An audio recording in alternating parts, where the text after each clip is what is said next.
रात के वक्त अचानक खतरनाक जलजला इस्लामाबाद, रावलपिंडी और खैबर पख्तूनख्वा के कई शहरों को हिलाकर रख दिया। महकमा मौसमियात के मुताबिक जलजले की शिद्दत 5.9 रिकॉर्ड की गई। इसका मकाम कोहे हिंदुकश खित्ता अफगानिस्तान था और गहराई तकरीबन 111 किलोमीटर थी। झटके निहायत शदीद थे।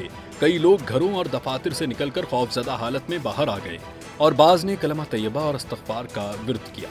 जलजले के झटके इस्लामाबाद, रावलपिंडी, पेशावर, एबटाबाद, हंगू, सवात, मनसेहरा, चारसद्दा, अटक, मालाकंड और हजारा समेत मुतअद्दिद अजला में महसूस किए गए। हुक्काम ने फौरी तौर पर डिजास्टर मैनेजमेंट टीमों को अलर्ट कर दिया और इमारतों की जांच शुरू कर दी गई। जलजले के बायस कोई जानी और माली नुकसान नहीं हुआ।